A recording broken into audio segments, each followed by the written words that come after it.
Hi friends, I wanted to read you one more story from my storybook that I had when I was a little girl. This one's called The Lost Teddy Bear. Have you ever had something that was really, really important to you and you lost it?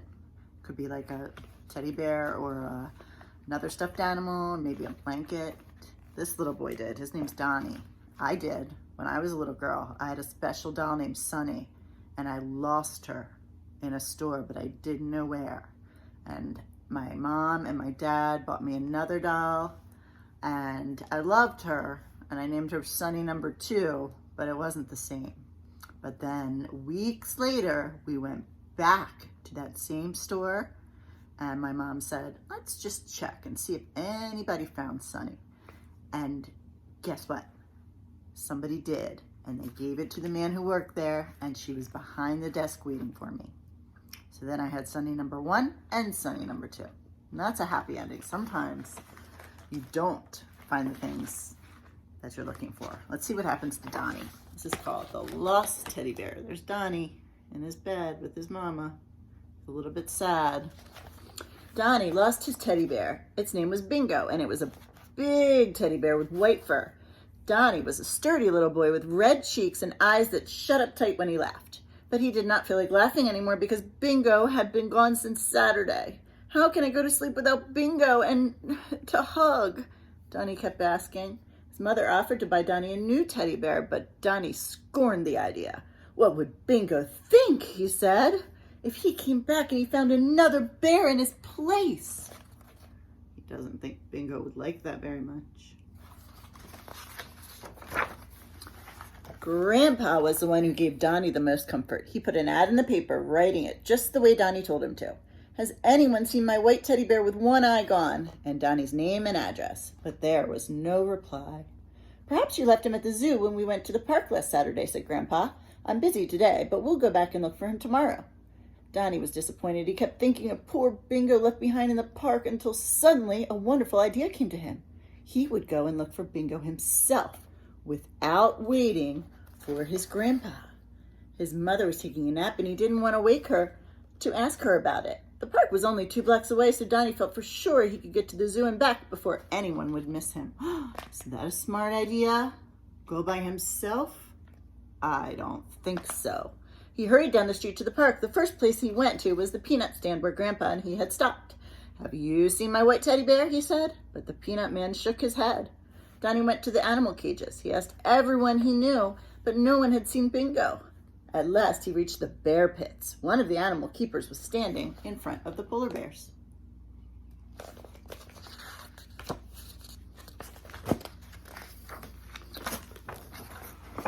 This book is very old. Danny asked him if he had seen a lost teddy bear. A white teddy bear, the man said. Yes, I found one last Saturday, right here on the bench in front of the bears. Then Donnie remembered that was just where he had left Bingo when Grandpa and he were watching the polar bears take their bath. Where is he? Where's my teddy bear? He asked joyfully. The keeper's kind face got sad. I don't know if I can get him for you, he said. You see, I gave him to Daisy, the new polar bear cub. She was so homesick for the North Pole that I thought the toy teddy bear might comfort her, might make her feel better. Danny was astonished, so surprised. You gave Bingo the baby polar bear to, you gave my Bingo to the baby polar bear, he said. Yes, said the man. See her over there? Danny looked where he pointed. Sure enough, there was a roly-poly polar bear cub sitting on a big rock hugging a white teddy bear. It's Bingo, said the little boy. The keeper nodded. I could try to get it away from Daisy, he said, but I hate to think how lonely she'd be. She won't go to sleep without that teddy bear. Danny understood perfectly. Didn't he like to take Bingo to sleep himself? Uh-oh, he's got a situation. What would you do? Would you take it away from that poor baby polar bear? I don't know. Never mind, he told the keeper. I don't want you to take Bingo away from Daisy. I want her to keep him for a long time, as long as she likes. Then Donnie remembered that his mother might be wondering where he was, so after saying goodbye to the keeper and taking a last look at Daisy and Bingo, he hurried home again. Mother and Grandpa were sitting on the porch when Donnie came running up the walk to the house. Oh, Mother, cried Donnie, I've been to the zoo and I've seen Bingo. Then he told her and Grandpa all about his adventure. It was nice of you to let the little polar bear have Bingo, said his mother. But are you sure you won't miss him? I'll try not to, said Donnie. After all, Bingo was sort of a polar bear himself, wasn't he? I think he'll like being at the zoo. Besides, we can go see him every Saturday, said Grandpa. And they did. Well, that was a very big and very kind thing for Danny to do. I don't know, what would you guys have done if you left your special something at the zoo?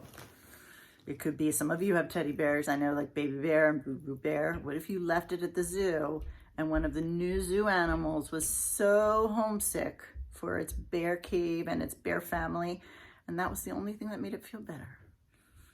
Or what if you left your blankie at the park and somebody else found it and they didn't want to give it back because it's the only thing that made them feel better?